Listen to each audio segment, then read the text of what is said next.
On this week's show, we talk about Christopher Eccleston returning for the Doctor Who 60th anniversary, Matt Smith possibly returning for the Doctor Who 60th anniversary, Billie Piper possibly returning to Doctor Who Series 13, Matt Smith's cancelled Star Wars role, and a whole lot more, so stay tuned and enjoy. I'm the Doctor. I'm a Time Lord. I'm from the planet Gallifrey in the constellation of Kasterborous. I hope the ears are a bit less conspicuous this time. You might be a Doctor, but I am.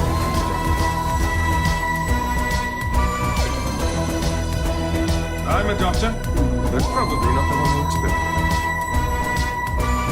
Absolutely fantastic. All of time and space, everything that ever happened or ever will.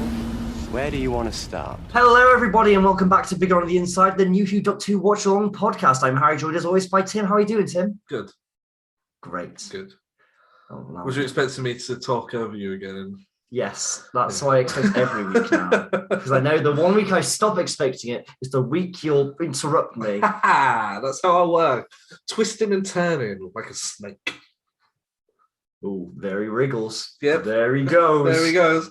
Up your trouser leg. Whoa! How are you? No, I'm good. How are you? I'm not too bad. Yeah, not Good too week. bad. Why are you wearing a Christmas jumper? It's not a Christmas jumper. It's a jumper. Can I take a picture of it and we'll put it on the Twitter? I mean, you can, but it's not a Christmas jumper. It's a jumper. It's very seasonal. I won't get your face in it. I'll just take a picture of the jumper. Good, because I've not shaved. There you go.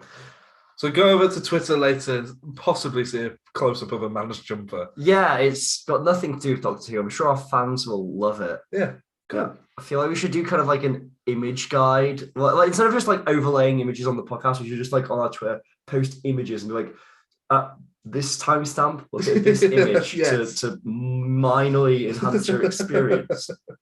Harry and me had some Pepsi Max before the podcast, and now Harry's very gassy, aren't you? You're trying to hide it. I drank it quite quickly because I didn't want to be, expelling gas from my mouth throughout the podcast, but it backfired. I hope not. I hope it doesn't backfire. Oh, Tim. You've shit yourself on the podcast. Not yet, Tim, not yet. Why did I say yet? I wish I could say the same. Should we do some Doctor Who news? We've got a lot of news. Yeah. It's going to be a long old episode. First off, we've got the overnight ratings revealed for last week's episode, the Halloween Apocalypse, and I believe for this week's episode, the War of the Sontarans. Yeah, so what was last week? Last week saw a viewing figure of 4.5 million viewers. Pretty respectable for modern day television. Yep. I had to look because... Well, almost 4.5. Actually, it's 4.43 million. Okay, fair enough. Yeah, but which is rubbish compared to 4.5. But I was looking and there was like a Brian Cox space documentary that attracted 1 million viewers on its first episode, which isn't very good at all. 4 million isn't very good at all, but when you compare the two, and that's also quite good. It was Halloween, let's be real. I didn't watch it come out live. I don't know if this is accounting for iPlayer, but this is just live TV. See, I watched it on iPlayer. Yeah. I watched both of the episodes this week on iPlayer. I saw episode 2 on iPlayer because I was out. Yeah. But I feel like so much of that now is iPlayer. Yeah, so I feel like you need to account for the streaming culture. Yeah. So I don't think it's that. Obviously, it's a huge drop from Tennant and Eccleston and all that. But how many people watch telly?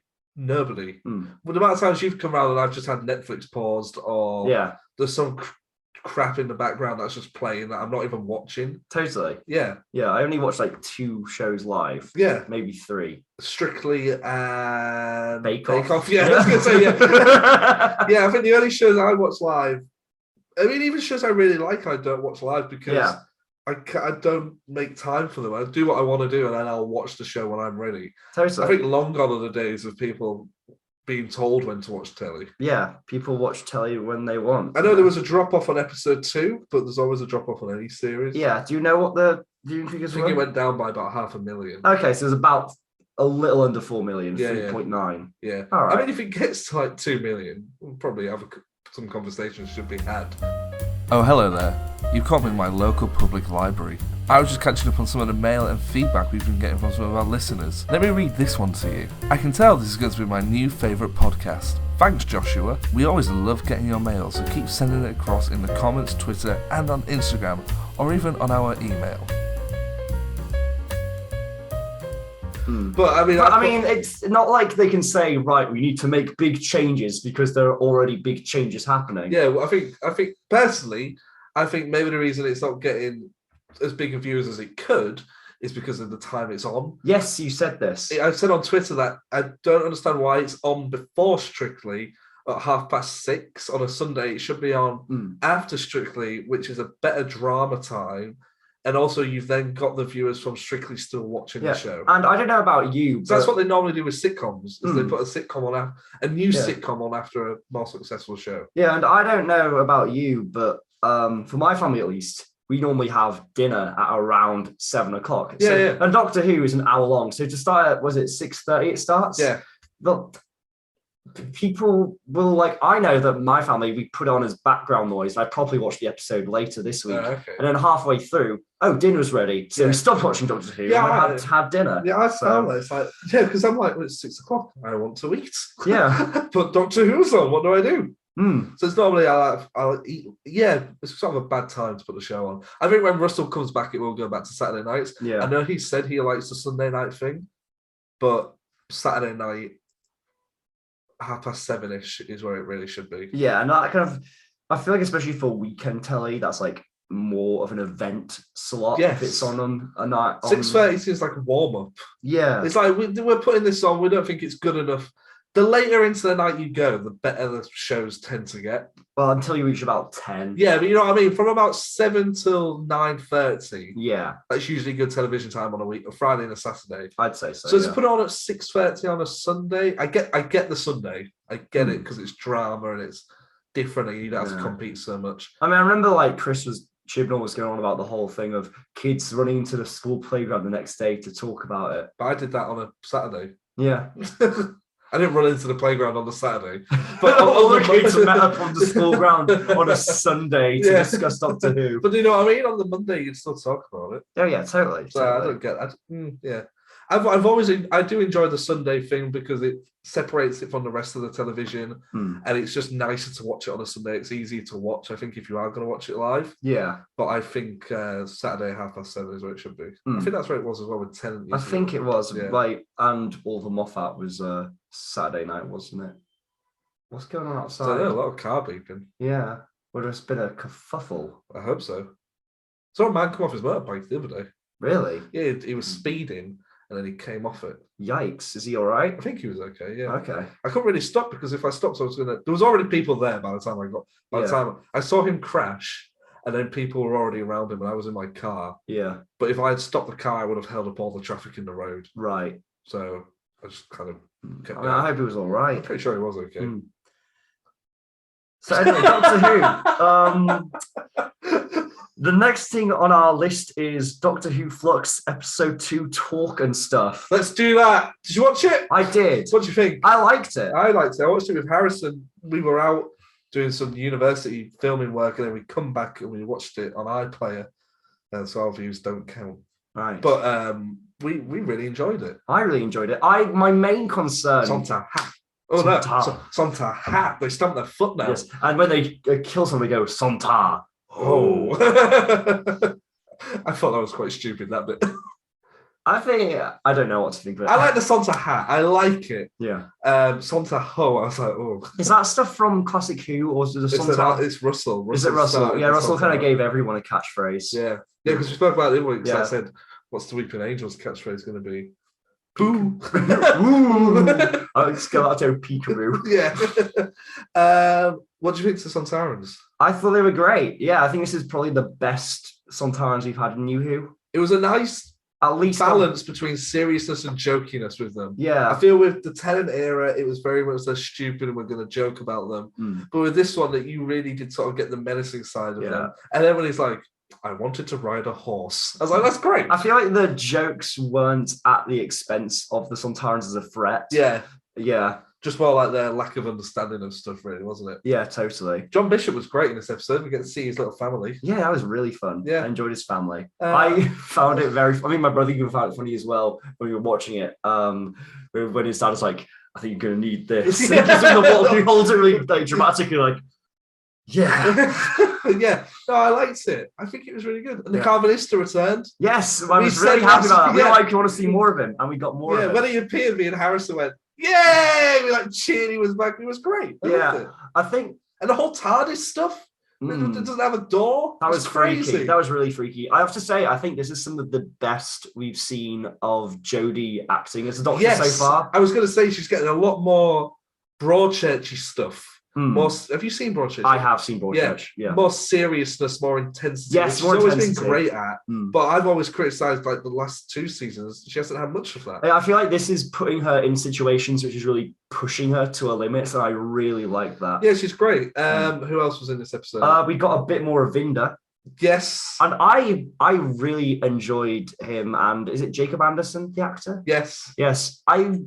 I really like just how naturally I felt like he fit into the world of Doctor Who. Yeah. It felt like almost effortless watching him fit into this world. Yeah, because Yaz and Dan, they get teleported away. Yes, I wasn't sure how to feel like that about that because we only got kind of a brief kind of taste of them as a TARDIS team in the last week's episode, and then here they're all separated. Well, I think the actual TARDIS team for the series is going to be Yaz, Dan, Vinda, and the Doctor. That should be good. Because next week, from the teaser trailer, we see that all 4 of those people together. Yeah. So I think like we've missed out on the 3 of them, but you're going to get the 4 of them anyway, which that's going to be good. Yeah. Yeah. But my only worry about that is in the past, Chibnall hasn't been the best at writing large ensemble groups.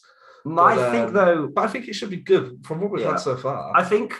And his characters have been established before we've already met them. And in the first episode, we got I feel like the dynamics between the characters are very clear. Like I feel like Yaz and the Doctor have a very clear dynamic.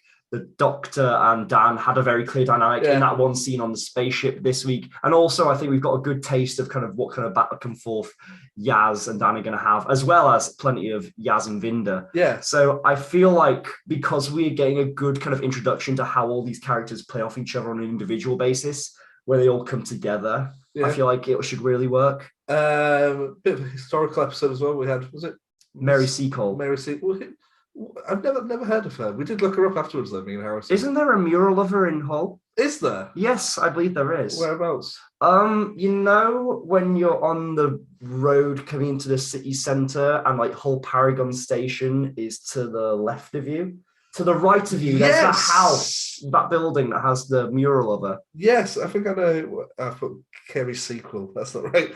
Mary Sequel. I'm just having a look here. Yeah. And I believe she was similar to Florence Nightingale, she was a nurse to British soldiers. Oh, cool. And here clearly during the Crimean War. Yeah. I'm just having a look. If this is incorrect, please let me know because I did not do much history in school. I don't think I think there might be a statue or something. Where? I'm not sure. I don't know. I don't think there is a mural, but I know what you mean. Yeah. I've seen something. Yeah. Oh well. What? I think she was. I think you are right though. I've seen it. Yeah. I just googled it, but nothing came up. Yeah. Oh. Oh well. Oh well. We'll do our own.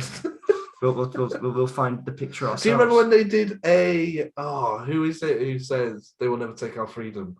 Oh, in the movie Braveheart? Yeah. Well, what's the actual guy called? Mel Gibson. No, not the actor. The the character. Braveheart? I don't think is the character called Braveheart. Yeah, the character's called Braveheart. Okay, well they did a statue of the person, but they modelled it on Mel Gibson. Oh. Yeah, bad, isn't it? And they made it look like the character rather than the actual person. Right. Yeah. Yeah. Anything else from War of the Sontarans? I was about to say, my main concern going into this episode was that the first episode was very action-packed, a lot going on, and I was worried that kind of after all of that, this would dip down to something a bit more slow-paced. Just like a normal story. For me, that didn't happen at all. No. It was definitely more manageable, everything happening here. I feel like last week was on the borderline of being overloading, but this week I feel like there was still a lot going on and it was all very digestible. Yeah. Yeah. Oh, the Swarm. Yes, Swarm and what was the blue one called? Mrs. Swarm. She had a different name. She did have a name, but I can't remember it. She Yeah. does say a name, doesn't she? Yeah, But they're great. Those performances are I say amazing. they're really dressing. They are. Like, they're like whole like smoker jacket And thing. Passenger, did you like Passenger? Passenger didn't say anything. Big did old they? Thanos. Yeah. Yeah, but they're very cool. They're Yeah. very, very cool. Like the way they just kind of swagger in. Yeah. They know everyone. It's like, oh, shit's getting real. I was trying to think like, what's making them that threatening? And is it the fact that I think it's the performance, isn't it? Yeah, it's a great amazing. performance. I don't know who it is. No, me neither. And I don't really want to know Hmm. because I quite like the fact that I don't know. Because I feel like once you know, it takes away from it. Yeah, it's like I remember there was you remember Star Trek Beyond? The last Star Trek movie. Yes, And how like the villain Oh, yeah. was Idris Elba. Yeah. He was in like really heavy prosthetics and Yeah. doing this really transformative performance. So you didn't realize it's Idris Elba until you got flashbacks to before he was all jacked up. Yeah. And it's like, oh shit, it's Idris Elba. That's my favorite of the Star Trek movies. It's the only Star Trek anything I've seen. Ah. Literally, I've seen no other Star Trek movies, TV shows except for Star Not Trek even Beyond. a picture, not even a DVD. Well, I mean, I've seen. As far as you're concerned, it was Star Trek Beyond. And Star Trek Beyond is the only Star Trek movie. Yeah. There is no Star Trek media other than Star Trek Beyond. That's true. I mean, hey, as someone who'd never seen anything Star Trek other than I knew who Captain Kirk and Spock were, I really liked Star Trek Beyond. Yeah. There's a really cool. Oh, who is it he speaks to? I think it might be David Tennant does a podcast with, and he speaks to George Takei. Oh, Takei. George Takei, and he speaks about Shatner and Nimoy, and like how Nimoy would get all the fan mail and Shatner would get nothing. Oh, well, he was in space. He was. What a stupid thing that was. Which billionaire? Jeff Bezos. Yeah, let's move on before we get bogged down. Sorry, I just got to say, did you see that thing of Jeff Bezos' wife flirting with Leonardo DiCaprio while Jeff Bezos stands right next to him? She like pushes it. She's got like this like. She's got like her hand on like his lower waist up her arse, and she's like looking into his eyes, like pushing her bosoms against him. And Jeff Bezos just stood there, and like Leah's like, oh, no. Being a billionaire can only get you so far. Yeah. Your wife is a Leonardo DiCaprio's pants. What up, computer geeks? It's Tim here, and I'm currently sat in the tech hub of Bigger on the Inside. The guys and gals who work down here want me to tell you how you can contact the show anytime. You can do it by Instagram and Twitter. Just follow us by searching for @BiggerOnThePod. If that's not good enough for you, how about sending us an email? biggerontheinside@gmail.com. Yikes. So we have some titles and synopses of the next 2 episodes. Yeah, strange, isn't it? Episode 3. But it's true. I can't get over the way I love you like I do. So I've got to be sure When I walk out that door. Go on. Okay. The episode 3 is it's called Once Upon Time, I believe. Is it not Once Upon a Time? No, it's Once Upon Time. Oh yeah, because the planet's called Time. Yes, the planet is called Time. I'll use that later. Well done, okay. Shit. Tim knows exactly what I'm going to do. Okay. But anyway, the synopsis is... very similar to Twice Upon a Time. Yeah, it is. The Peter Capaldi final episode. Yeah, it is. Yeah. Yeah, although I'm guessing this seems to be a notably different... I actually have no idea. It says... Time is beginning to run wild on a planet that shouldn't exist, that planet being time. In the aftermath of Apocalypse, the first episode, the Doctor, Dan, John Bishop, Yaz, I'm not going to do it anymore, and Vinda face a battle to survive. So really we know effectively nothing. Yeah, sounds good. We saw the trailer though. Yes. I have no idea what exactly this is. Was that thing of the Doctor falling through some purple? Yeah. Just going, whoa! That is exactly how Jodie Whittaker's lived it. Wow! And we know they're going to be Cybermen. Yeah. Pew pew. Yes, that's the sound Cybermen make. Yeah. Go on. They're really cool design. Yeah, I mean, they haven't changed it. Yeah, I love the Chibnall era Cybermen design. I think it's one of the best. The redesigns of characters in the Chibnall area have been some of the so good. I'm really disappointed that we didn't get more of the Revelation Dalek design. That they all got destroyed. Yeah, that's true. Yeah. Yeah. I wonder if maybe they'll change it though. I feel like, I don't know. But I really like the bronze one. The bronze one's good, but I feel like I don't want it to become just the only Dalek design. Yeah, okay. Yeah. What about episode 5? Episode 4, you mean? 4, sorry. Episode 4, which is the one co-written by Maxine Alderton, The Village of the Angels, Devon. Terrible name, I've got to say. Devon? No. Village of the Angels. Do you think so? Yeah, I don't like it. Oh. But I'm hoping it sounds like Werewolf of London vibes, that sort of weird village sort of thing, I'm hoping. We'll see, yeah. Anyway, the synopsis is Devon, November 1967. Who's playing Devon? It's me. I'm making my Doctor Who debut. I am Devon. Devon's actually an alien. It is I, Dr. Devon. Anyway, a little girl has gone missing. Professor Eustachius Jericho, is that a historical figure? Don't think so.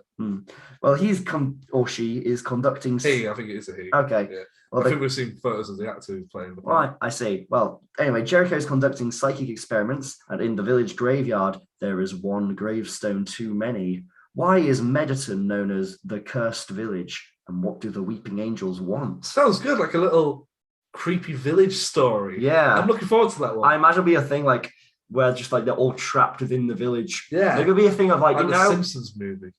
Like the Simpsons? Oh, yeah. But instead of a dome, it's angels. Yeah.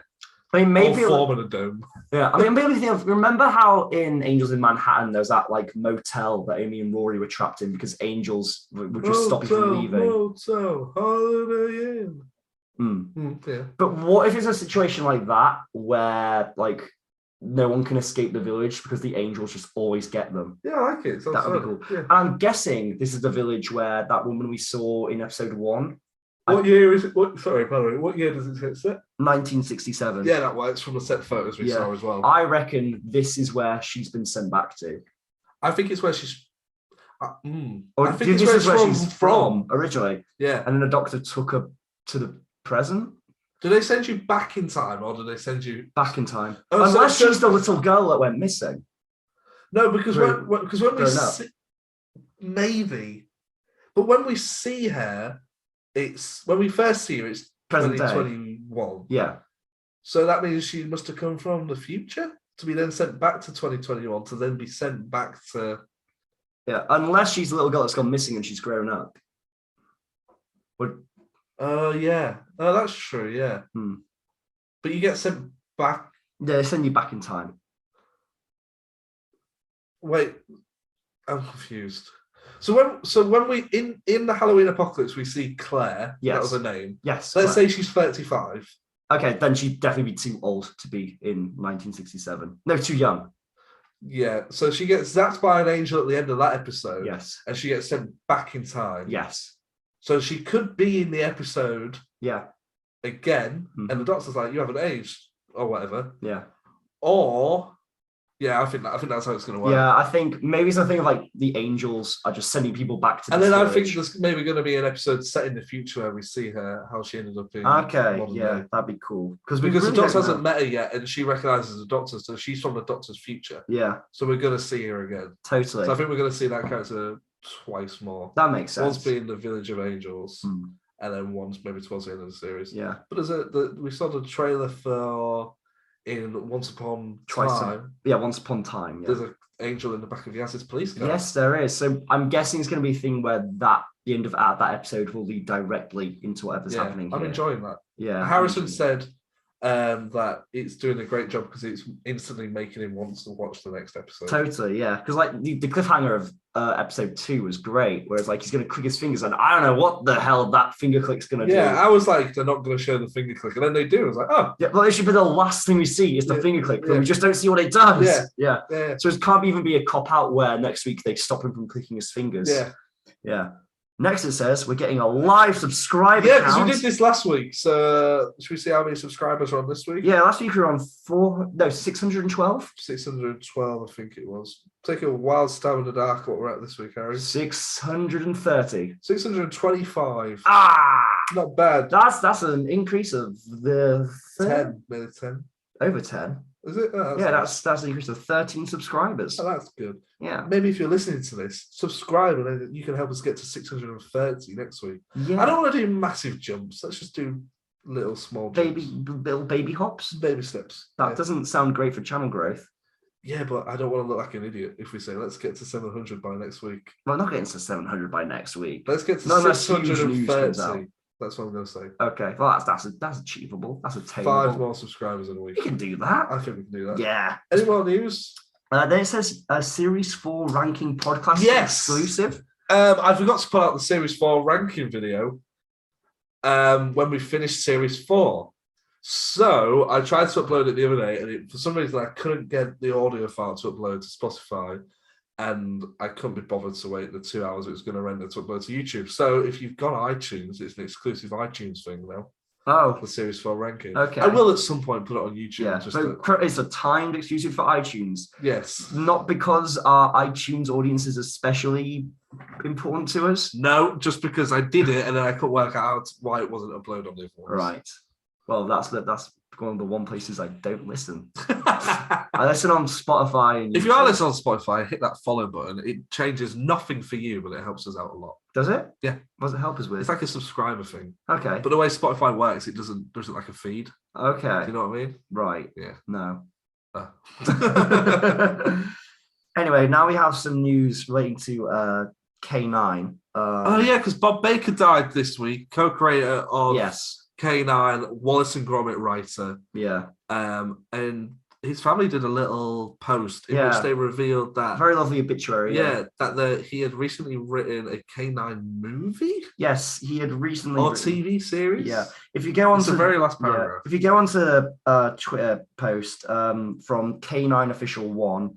It's a very lovely post, a really lovely kind of just a tribute to everything he accomplished in his life. But in the last paragraph, I mean, it really did suck because I recently reached out to Bob to try and get him to come on the podcast. Yeah. And I was really surprised we didn't get a response because, like, from what I'd seen with other fans, he was very talkative. I was like, oh, that's strange. He didn't even read the message. Yeah. So I could see if he'd read it. I was like, oh, weird. And then 2 weeks later, see clearly this is why. Yeah. Anyway, it's loading right now. Here we go. My Twitter's not showing it. Come on, Harry. The people are wanting to know about the K9 movie. I mean, people will be wanting to know about the K9 movie. I mean, here's a little background. I met John Leeson, the voice of K9, several years ago, and I asked him, I said, I keep hearing about a K9 movie or TV series. What's going on with that? And he says, I've heard about it too. I will be you'll probably know more than me before I know. Mm-hmm. Here it is. Okay. In his later years, Bob continued to create and write and had set up a production company which created a new audience for K9 with a TV series shown worldwide via Disney, the Cartoon Network, and BBC Kids. That's the Australian one. Right. Oh, did he write the Australian K9 series? I actually must have some input on it. Anyhow, Bob had recently completed scripts for both a new K9 film and TV series, which will continue in tribute to Bob and his legacy. So those scripts exist. Yeah. It's just a matter of someone somewhere picking them up. Yeah, I don't know about a K9 movie. I feel a series would be cool. Yeah. In the same way we had that Daleks animated series last year. Okay. That would be like a short YouTube Doctor Who online exclusive K9 Adventures thing. Or alternatively, we know Russell T Davies has plans to, or has expressed a passion for expanding the Doctor Who universe. He could very well pick this up. That's true. Yeah. I would really like that because in lockdown they did the short Doctor Who audio things that went on YouTube, and Russell wrote Farewell Sarah Jane Smith. Yeah, that which was really like lovely. The funeral of Sarah Jane, and it ends with Ace taking K9. She becomes the new owner of K9. Obviously, that isn't technically canon. It'll probably become canon. But if Russell wants to reference that, I imagine Ace now has ownership of K9. Yeah. But then does that interfere with what Bob wrote in his thing? Well, I don't know. Maybe it could be something that's a script could be reworked to make it. Well, we have no idea what the contents. I know it's like a Daleks thing, like Terry Nation and the rights of Daleks. Yeah. Bob and there was another co-writer whose name escapes me, who also was like the co-creator of K9. Yeah. So, because I know when I entered that Big Finish writing contest, they were like, use any characters apart from, and listed a load of characters that were co-owned by the BBC. Including like the Daleks, K9, Cybermen, basically any existing monster, really. Right, okay, I see. So, moving on to the next bit of news. We have Matt Smith talking about his scrapped Star Wars: The Rise.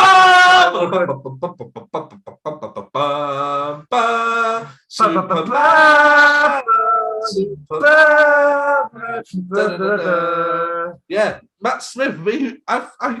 Because they said there was like a Variety report and a Deadline thing that said Matt Smith is going to be in Star Wars. I remember we was being like, I don't know if you sent like an image or something. He's like, is this Matt Smith? Yeah, like a blue dude. Yeah, I don't think that was Matt Smith because he never did a costume test. No, he didn't film a single thing. Yes, apparently he was just in very close talks. I mean, this was something I don't really even need the article because I read and saw the clips of this before you sent it to me. Do you want to read the quote though? Right, let me find it. There's a Matt Smithy quote where he spoke about his involvement or lack of involvement in Star Wars Episode 9. Yes. Should I do a bad Matt Smith impression? No, I don't like your Matt Smith voice. No, I didn't shoot any scenes. I hate it. Hello, I'm Matt Smith, and I play the 11th Doctor. I hate it. No, I didn't shoot any scenes. We were close to... Just do your normal voice for once. Okay. No, I didn't shoot any scenes, he said. We were close to me being in it, and then it never quite happened. I think the thing they were thinking for me for eventually became obsolete and I didn't need it, and so I never got to be in Star Wars. There we are. You could not possibly say who he was playing, but it was a pretty groovy thing, and it was a really groovy part and concept. It was a big thing. It was a big story detail, a transformative Star Wars story detail, and I never quite got over the line. I mean, it was like a big shift in the history of the franchise. There was no costume test, and there were a couple of meetings to talk about it. Maybe I can come back. You never know. To come back as... Then he got a phone call. Yeah. Sorry, my friend. Did you see that? Did you see the video? Yes. Where he's constantly talking about it, and like he's winding the report up by going, "It was like a turtle, wah, wah." In the Star Wars universe. It's like it was like this big thing, and then I turn up, and it's like wah, wah. I have a few theories as to what it was. Young Palpatine.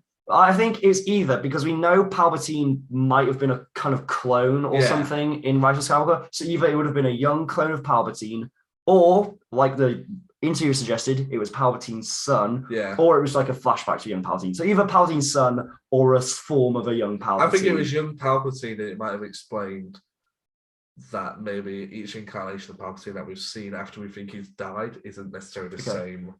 You know, like Snoke was in the tubes? Yeah. Maybe like that. Maybe it would have been a thing where, like, because it's like Dark Sith cloning, it's a bit dodgy. So it starts off as a young Palpatine and play with Matt Smith, and then he gets old and older and becomes Ian McDiarmid by the end. Yeah. And I can see that. I can see Matt Smith playing a young Ian McDiarmid. The other thing that makes me think it being Palpatine's son instead is him saying it became obsolete. And obviously it became obsolete because it was revealed that Rey was a descendant of Palpatine. I forgot about that. And so Matt Smith being...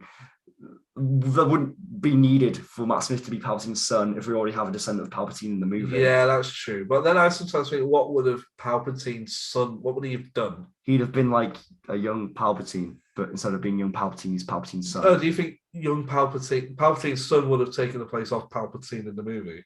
I don't know. Maybe because maybe it's a thing of the other thing of with the whole obsolete thing. Maybe it's a thing of they weren't sure how much they could get Ian McDiarmid to do in the movie. Yeah. And it was like Ian McDiarmid would do, I'll do as much as I want to do because I love playing the Emperor. Yeah. I mean, I really would have, I mean, let's be honest, anything would have been, I mean, we came out of that movie, we're like, yeah, it was fun. And it is a fun movie. I like the movie because I like Star Wars, and it gave me everything I wanted from a Star Wars movie. My thing about the Star Wars sequel trilogy is that they are 3 standalone good movies, but as a trilogy, they don't work as a trilogy. It's not like Force Awakens is a set to a trilogy. The Last Jedi is its own standalone thing. It ends the trilogy. Well, that's it. It ends on a note that feels like an ending. And then the Rise of Skywalker is a sequel to The Force Awakens, but not really a sequel to The Last Jedi. Yeah. I mean, I'm really good we didn't get to see Matt Smith in Star Wars. It would have been cool. I know David's done a voice for the Clone Wars. Oh, yeah. He played a Sith or something. Yeah. Or a robot or something. Yeah, I think it was a robot. And I think that's as far as those connections go. Yeah. Jodie hasn't been in it. Peter hasn't been in it. Matt hasn't. Chris would be great in Star Wars. Bloody hell, have you seen that fucking starship up there? Jiminy Crickets. Jiminy Cricket. You can't say Jiminy Crickets in Star Wars. They don't have a Jiminy Cricket. Atom fucking D2. What is that voice? It's by Christopher Eccleston. Oh, we're going to have a Christopher Eccleston off, are we? Mark Christopher Eccleston. Better than your Christopher Eccleston. Actually, I think that my Christopher Eccleston is far superior to your Christopher Eccleston. I would have to. Can't disagree with you there. Mine's more Last of the Summer Wine. Chris would hate us. I think he does. But Last of the Summer Wine, like, is in like, that's not Peter Sallis. Yeah. Oh, there's no use prevaricating around the bush, Gromit. I got out of the car last night when I got back home from Asda, and I can't remember, but what was it I said? I didn't say anything. I was thinking to myself, and I thought a quote of Wallace to myself, and I was without realizing it was a Wallace quote. I said it, and then I just said a phrase to myself that is like a normal day-to-day thing. What was it? Oh, I was coming back home, and I think I found something on the ground, and I just said to myself, I must return this forthwith, which is what Wallace says in A Matter of Life and Death. And then he obviously opens the door and it's raining and he goes, Gromit. But I was like, that's so weird that Wallace and Gromit is weirdly sort of playing games on my mind. Anyway, there was your one and only Star Wars news you're probably ever going to get on this podcast. Yeah. Because we avoid it because there's enough Star Wars discourse. Yeah. Are you going to watch the Book of Boba Fett? I might watch it. I haven't watched the trailer. It's like he's running what Jabba used to run, but he's running it good. Because Boba Fett's a good guy now. I don't know. No idea. Do you not watch series 2 of The Mandalorian? Nope. Neither did I. I just know Boba Fett's a good guy now. Okay, cool. Is it cool? I don't know. I don't know. There we go. I was never a huge Boba Fett fan, gotta be honest. No. Why is all the big Star Wars media about Boba Fett or people who look like Boba Fett? People who look like him? Yeah, Mandalorian looks. Oh, right. Yeah. Sorry, I thought you meant like normal people who were slightly green. It's armor, Tim. I once saw somebody. This is going back a long time ago when we were at secondary school in sixth form, and me and a mutual friend were walking to go and get some photocopy paper from the reception desk. Okay. And we walked past a girl who was going home because she was ill. And she was green. Like green. Like a sickly sort of like this this won't work. Like that sort of green. Oh yeah, like a pale mint green. Wow. And we looked at each other, we were like, that's mental. Yeah, Jesus. Never seen anyone actually go green from being Me neither. I didn't know that was a real thing. No, I didn't. Sorry, go on. Oh yeah. The next bit of news. Yeah, why not? Yeah. We have a clip from, I think it's from a month ago, actually. It's Chris. It's quite a while ago, but it doesn't seem to have got picked up on as any traction or anything. Yeah, it's the con is called Dragon something? I don't know. It's one of those American Comic Cons, isn't it? Yeah, and it's basically 8 minutes of Christopher Eccleston talking about his time on Doctor Who, and it's nothing we haven't heard already, honestly, but it's just cool to see Chris talking quite candidly about it. Yeah. I feel like he does say something there, doesn't he? Oh no, he's asked about returning for the 60th. And he says, and he basically, he doesn't say no. He does say no. Well, he basically says no. The BBC have yet to apologise. Well, he said it wasn't enough, the sort of apology they sent out. So what do you think do you think he wants a public apology again? Or does he just think, or do you think him and Russell in the room just talking about it would be better? I think so, because it gathers what he said in that clip is that the reason things fell apart in series 1 was because in the first series of anything, that's the interesting part, isn't it? He says no one really knows what they're doing, and he felt people are trying to pass the blame, aren't they, really, for a show that they don't really know if it's going to fail or not. Yeah, and he said there was just a lot of stuff about the way the first series was run, which he behind the scenes, which he wasn't happy with, and what that could anyway, he took it up with Russell, Julie Philip and Philip Collinson, and the whole thing with the statement that quoted him that wasn't actually him came out, and he just was very unhappy about it. Yeah. And because that relationship is still pretty fractured, time fractured, which isn't in the news this week. But it's open again though. Oh, that's good. Yeah. But no, I think I really, really, really hope he comes back. Yeah, I think that now Russell is back as showrunner.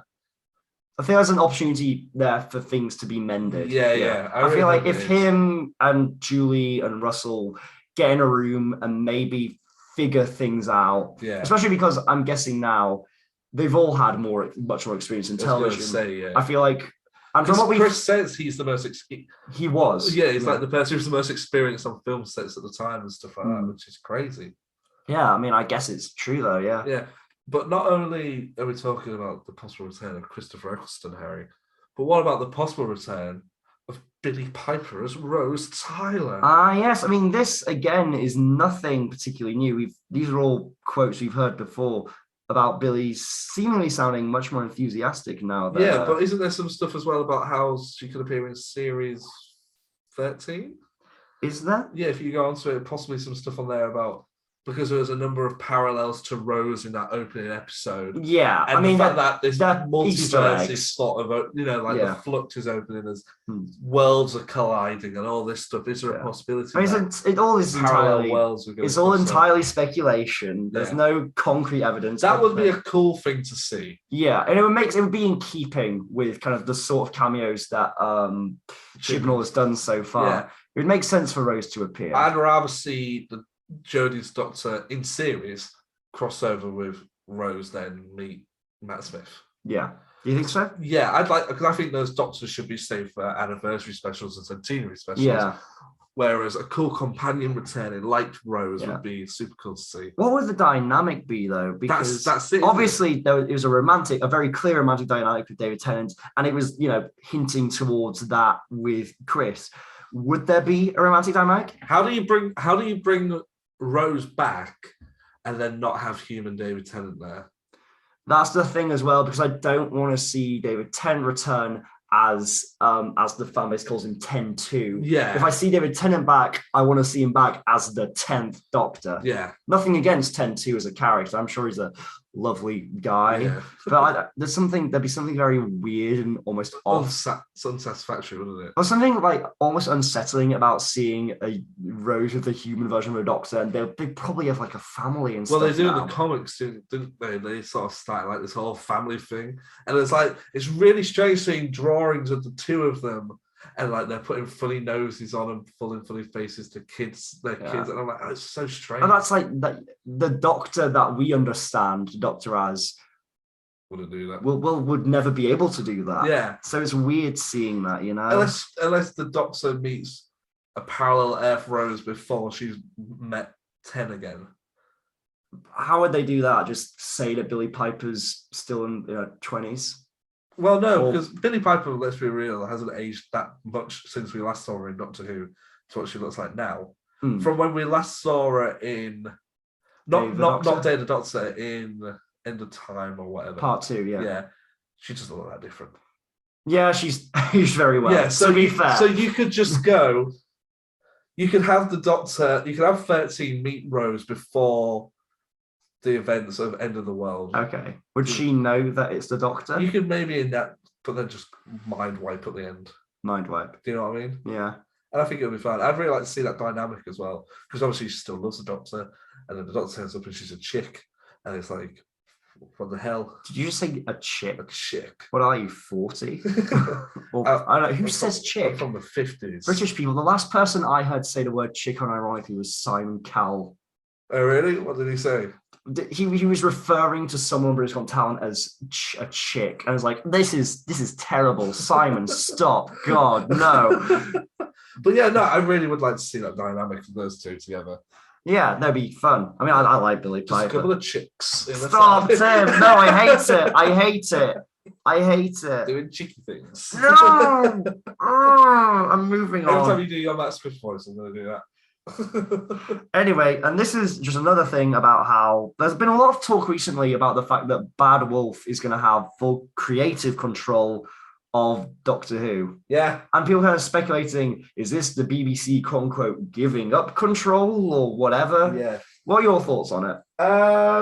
I think it's more of a thing where Russell has gone, okay, if I'm coming back, I want the control that I used to have. And I don't think Chibnall and Moffat have had that same control that Russell used to have. Do you not think Moffat had that level of Maybe control? Moffat, but not so much. I mean, Chibnall. we've heard things about how Chibnall didn't have the same level of control, haven't we? Yeah. So I think it was maybe a negotiation thing. Like, okay, if I come back, we want the creative we want the final say on it, sort of. And because obviously the BBC really wants Russell T Davies, they said, and I think that most fans would agree that they would rather have Bad Wolf, a production company set up off the back of Doctor Who, to have creative control over Doctor Who than the studio that actually owns the rights to it. Yeah, I mean, the production company is called Bad Wolf. I feel like it's not. I forget that though when I read it. I'm like, oh yeah, it's the Doctor Who thing. Yeah, I forget. Yeah, but no, I think it's good. I mean, that was the big news this week. But yeah, that's it really. I don't really. Is that the last bit of news? Well, the next thing about Lydia West. We'll get to that in a second. But like, what do you think to the Bad Wolf thing? I don't mind it, I don't mind who's running the show as long as the people within that company, know what they're doing. Yeah, know what they're doing and care about creating a quality piece of media, Yeah, cool. Yeah. It's not something like the whole Sony Spider-Man thing versus Marvel. Yeah, I feel like people were like, Spider-Man should go back to Marvel because they make good movies. And I'm like, no, because Disney is getting dangerously big right now. Yeah. I feel like even if it's another huge corporation having something, at least it's them having something rather than the even bigger corporation. Yeah, exactly. Like not talk down how big the BBC or anything is, but we're not talking that kind of level here. But no, and also the fact it's Russell, we know it's a different production company that hadn't been involved in the show before. Yeah, and they would be skeptical, but I mean, it's Russell and it's Julie's company. So, it's Russell who is showrunner and it's Julie's company. Yeah, totally. And they're people we know how to handle Doctor Who. Yeah, so I'm not really particularly worried about it. And I also heard the fact that they're now the creative control means that spin-offs will become more likely. Not that I think every show should have a spin-off, but it really helps expand the brand. I guess the thing I'm wondering is, once Russell ceases to be showrunner, because I don't imagine he's going to be the showrunner until the I was about to say it. I won't say 70th. Well, I was about to say the end of time. Okay, very good. But anyway, that's not the pun I'm going to use. Okay. But I've lost what I was saying now. You were saying if Russell, I don't imagine Russell's going to stay as showrunner for the foreseeable future. I feel like at some point he will step down as showrunner. And the question is, when a new showrunner is brought on board, will that still be under Bad Wolf, or will Bad Wolf go along with Russell to do whatever it is Russell wants to do next? We'll have to see how it goes. I mean, that's so early to speculate. Yeah, he's not even started yet. Yeah. He's still watching the show like the rest of us. Did you see Stephen Moffat put a little thing on his Instagram saying that he was having a little beer and watching Doctor Who? I was watching Doctor Who this week, and I at one point across my mind, I was like, I wonder if Moffat's enjoying this. Yeah. Well, did you see the thing where there was somebody in the credits of Doctor Who this week? I'll see if I can find it. What was it? Like in the credits of Doctor Who, their name was like Stefan Maurice or something like that. Like weirdly, like alternate universe Moffat. Stephen Moffat. Let me have a look. It was really funny. And like the little picture was like, that Simpsons gag where Homer walks into, it's like Homer's lookalike walks into a bar and he's got a mustache. Oh, my exact double. Yeah. it was like that, yeah. That's funny. Final piece of Doctor Who news, yes, Harry. You've literally just sent me this. I have no idea what it's about. Hold off the press. Hot stuff. Russell T Davies's new Doctor Who will have a modern twist, says Lydia West. My favourite and current frontrunner to be Doctor Who. Funny enough, I was talking to a friend of mine who watched It's a Sin this last week, and he said that he could really see Lydia West, as well as Callum Scott Howells. Is he the one who looks a bit like Alan Partridge? He was the one who played Colin. Yeah. I mean, he'd be good, yeah. But Lydia West, which is my fan favourite at the moment. That's interesting. But I feel like the more time it passes, the more I'm in the minority saying that I'm backing Ollie. Yeah. Which is weird because I had so much confidence. Kick you in the corner. I mean, I have no doubt that the next the next Doctor is going to be someone from the It's a Sin cast. I'm actually kicking Harry. He's not actually kicking. I've got my leg in the air and I'm kicking it towards his face. Hey, keep off the goods. I need this for my work, Tim. Really? Yes. I'm an actor. I need my face. Those poor people. What? Those poor people. Which poor people? All the people involved in that production. Which production? The productions. Oh yes, I'm doing lots of work. I'm an active. I mean, I'm working. I'm working right now. But yeah, anyway. She was asked because she's like, her name's been thrown around, and they said, "What's it like?" Yes, she has said I mean, the fact I've been named as one of the favourites is quite special. So, I mean, it would be an honour to be the Doctor. I'm glad people think I could do it. So, yeah. And then asked about Russell. Well, should we address that first? Yeah. I mean, that's a pretty standard actor response of, yeah, I'd love to play a Doctor. That suggests to me that she hasn't had any conversations with Russell yet. I think we've missed some news, but we'll go back to it. Okay. Yeah. But anyway, in this article. No, on like a completely different thing. Okay. Yeah. But I don't think we have. But anyway. About Matt Smith returning for the 60th. Oh, that was like one quote in the... Yeah, no, we'll talk about it. Yeah, but anyway, talking about Russell, she said, I think Russell is going to do absolutely brilliantly. I think he's just amazing at everything. His era Doctor Who was just amazing. So I just feel like it would have a modern twist to it and something very unique and special and new. But also with Russell bringing his classic style and stance. I think it's going to be astonishing. So yeah, Lydia's given a pretty standard actor response. Yeah, I like it. Yeah. I don't know. She's definitely on the cards. Yeah. I mean, if Russell hasn't considered it, I'd be very surprised. Yeah. I mean, she was one of the two leads of It's a Sin. She held her own. She did brilliantly. She was also in, what was it called? Years and Years. Years and Years. And that Moffat. She was so young in Years and Years. I saw a clip of that. Well, she was playing a teenager. And then you look at what she looks like now. I'm not to say she looks old. It's only like 2 years difference, but like, isn't it? I looked at the figure from Years and Years. I was like, I can't see that girl being Doctor Who. But then I look at her now and I'm like, yeah, totally put her in that talent. She could totally do it. It would be. I'd quite like them to do that because that'd be interesting to see what do you do with a companion. Do you go with an older person? If you go young with the Doctor, I think that would be fun. I guess so. Yeah. Wilf back. Bill. I don't think we will see Wolf again. No. I don't feel like Russell is going to bring back any characters like on a regular basis from that era of the show, unless it's say something of Martha's running like unit. Or something. Yeah. That's the most I can see. Yeah. Should we go on to Matt Smith talking about the 60th anniversary special? Yes. Because he's in a time travel movie called Last Night in Soho. And obviously everybody's going to be asking him about Doctor Who. Yes. And they asked him about possibly returning for the 60th anniversary special. His response was, like, fuck off. Fuck off with Doctor Who questions. Jesus Christ. Like, who knows, he told CNET. I mean, look, I'm pleased Russell's back. I think he oversaw one of the great 10 years of Doctor Who. What does he mean by that? What do you mean? Because Russell was only shown another 5 years, wasn't he? Yeah. But then why did he say one of the great 10 years of Doctor Who? 10 years? No, 10 years. Is that what it says? Yeah. Does it say 10 years? Yeah, do you think that's them misunderstanding? Yeah, I think it is, yeah. Yeah. Because I think it probably says 10 years, like... Yeah, I think so as well. That makes more sense. Yeah. Anyway, he's a great guy. He's a brilliant writer. I think he manages to get in the cultural zeitgeist, which is what the show needs to do. It's an exciting move for the show.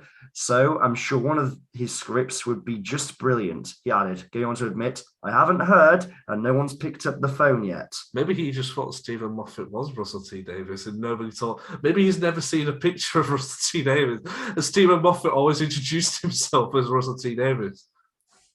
That would be weird. He's like, hello, I'm Russell T Davies. And Matt Smith went, oh, great. So maybe he does think he's been around for 10 years. Jesus Christ. What's interesting about that, and the reason I remembered it, and we've come back to it, is because he says nobody's picked up the phone yet. And when Matt spoke about the 50th and the possibility of doctors returning to act alongside him, he said he'd known for a while, but he used to just lie in interviews. Okay. So the reason that I asked you to go back to that is because I don't think that could necessarily be the truth. Okay. I think it's very, very unlikely that doctors haven't already been approached about starring in the 60th anniversary. Well, I don't know. If they are, if that's what Russell's going to do, which I would be very surprised if he doesn't, I would be surprised if actors haven't already been asked if they would be at least interested in returning. Because I'm guessing with an event episode like the 60th, they want to find out who they have available to them before they write a script. Yeah. So, and that's going to be Russell's first episode back. And then the following year, I imagine we will get series 14. So I imagine he's doing both at the same time, like planning the story. Yeah. But I feel like when we go back and you look at the 50th and the stress that Moffat had with getting past doctors, at one point, the only person who was contracted to star in the episode was Jenna Coleman. Yeah. So I imagine that Russell has probably got his finger on the ball with that and is at least asking David and Matt, Peter, what they're... I mean, Peter's going to say no. Yeah. I mean, he's already said no, didn't he? Yeah. I don't know. But, I mean, we've seen it, and then Russell T. Davies has come back as Dr. Who. I guess, yeah. So I feel... Yeah, the 60th is going to be just Christopher Eccleston and Peter Capaldi. Can you imagine? You'd love that, wouldn't you? It'd be great. Yes, I'd be surprised if people haven't been asked already. Yeah. No contracts or anything like that, but maybe just Russell going, I'm working on the 60th. Let's have a conversation. Yeah, I just want to know if you'd be at least interested in it. Yeah. And David will be like very interested. Yeah. I don't think he needs to ask. No, he doesn't need to ask David. I feel like as soon as the that tweet went out, like Russell T. Davies was in the showrunner. Russell, it's me. I'm at the door. Was that your David Tennant? Scottish I am. I'm at the door. I want to come back and be the Doctor in an episode. Russell, I can see you looking at me. I know you can hear me, Russell. Russell, look at me. I would like to apologise profusely to all of our Scottish viewers for that appalling display. I can do an Edinburgh accent. David Tennant's Glaswegian. That wasn't me doing... And I was spoken to a Scottish person this week. So I did a Scottish accent to the Scottish person to see how well I could do the Scottish accent. Not in like a derogatory way. I said, I love the Scottish accent. And she said, I don't really have a Scottish accent. I said, yeah, you do. When you said I can't remember, a certain word, and I repeated it back in a Scottish accent. And we spoke about the Scottish accent. And she said, it's interesting that people from England tend to think of the Scottish accent as in everybody in Scotland sounds the same, but of course they don't. Oh, no. Like Edinburgh compared to Glaswegian is radically different. But David Tennant is Glaswegian. You did Edinburgh. Yeah, because the Edinburgh accent is the one I can do. We'll do the Glaswegian one. I can't do the Glaswegian Glasgow! I can't do a Glaswegian accent. And sunshine on leave. I'll thank him for his work and your birth and my birth. Yeah. The Proclaimer's there for you. Yeah. It's like you played it straight from the record. We're gonna get a copyright strike now, Tim. The Proclaimer's gonna take our video down because it was just that uncanny. I'd like us to both be replaced by the Proclaimers. The Proclaimer's doing a podcast for Doctor Who. Sure. Anything else, Harry? Was that it for Doctor Who news? That is it, yeah. Yeah. I mean, I've got to say, there's something about the episode we watched that I found really interesting. Like, I don't think we've ever had anything quite as high concept since maybe something like The Wedding of Riversong. This idea of there being a planet called Time and time being personified in that way. Oh, are you talking? Sorry. Go on. Yeah. And like the way that kind of the weird floating gem things were talking about how it must be like evil, like, and we're going to come along and destroy it. Like, are they suggesting like they're going to have like the end of time or something? Shut up! Shut up! Shut it down, pop up! Make sure you subscribe to the official Bigger on the Inside podcast.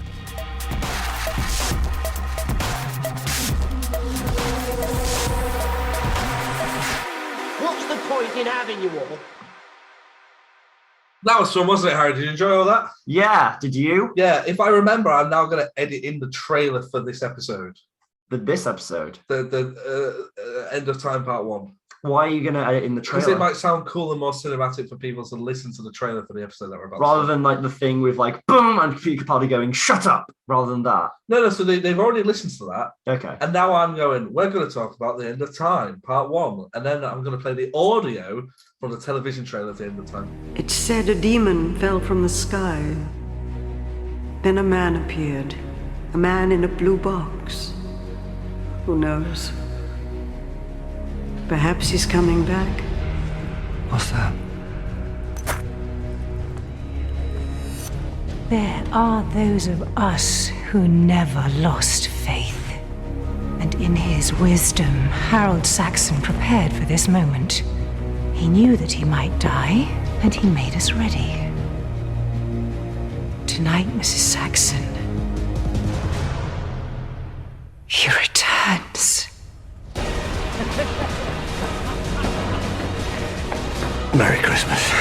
Can you?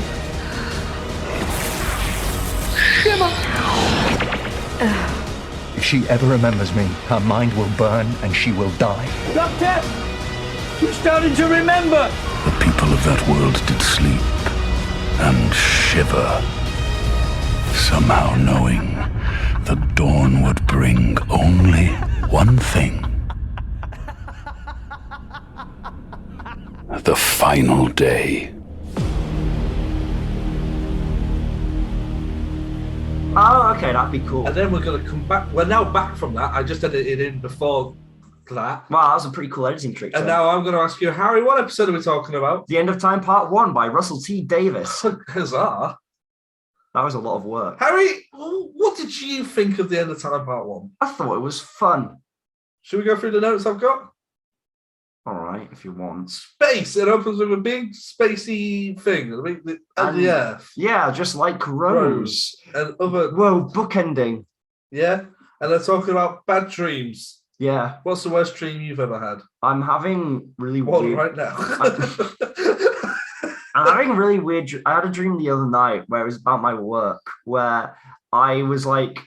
I got like a new scene to do, and like I was shown how to do it really quickly. And then I was just put straight on it. I was doing it wrong. And then like my other co-workers came up to me and was like, Harry, we're really disappointed with how you're doing this scene. Maybe that's telling you that you approval of your peers. The problem is I'm just anxious about fucking up. Oh, you don't like change. Why would I not like, what's that got to do with not liking change? Timothy Dalton is doing the voiceover. Yes. And everybody had bad dreams when I was James Bond.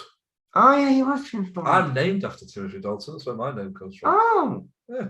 So do you like him in this episode? I like Timothy. My favourite Timothy Dalton story is when they were filming Hot Fuzz. Oh, yeah. And Edgar Wright was talking about how parents would often send their kids up to the celebrities to get stuff signed because obviously they're not going to say no to the kids. Yeah. But apparently, like, the kids just come up. Obviously, they don't know who Timothy Dalton is because they're like 5. And they go, "Excuse me, Sarah, you famous?" And apparently, Timothy Dalton under his voice just went, "Oh, fuck off," like that. So the kid ran off to his mum. And then, like, half an hour later, the mum comes back with the kid and a police officer. Because, like, you know, well, my son says that Mr. Dalton swore at him. I feel like that's not an offence that you can be imprisoned for. Swearing at children who are pestering you while you're at work. I mean, I have to shoo all the kids away from the neighbourhood before we do this. Yeah. Like, shoo! We cannot have any distractions! The kids keep banging at the door. They won't leave us alone. Wilf! Ah, Will! There with his little woolly hat on. He's walking down the street and he's having bad dreams. Yeah. And so he goes to church. He does go to church where he sees an older woman. Yes. Who I want to talk about more next week. Yes, because there's a lot of ambiguity about her. And she's talking about the blue box and the demon. And a line that I really, really liked is when she says, and then one day he'll return. And then Will says, that would really make my Christmas. Yeah, I always remember that line. Yeah. And so I'm like, even the Doctor's been gone probably for Will, maybe like 2 years now for Will. Has it been that long? Well, there was a year of specials and then maybe a year and a half, something. Okay. And like he still misses the Doctor. Of course. I think it's really sweet. Yeah. And what I really like in this episode is how they build on their relationship, which I want to get to. Yeah, I mean, the cafe scene was the standout scene for me. Yeah, but we'll get to that. He goes back to the planet of the Ood. Yes.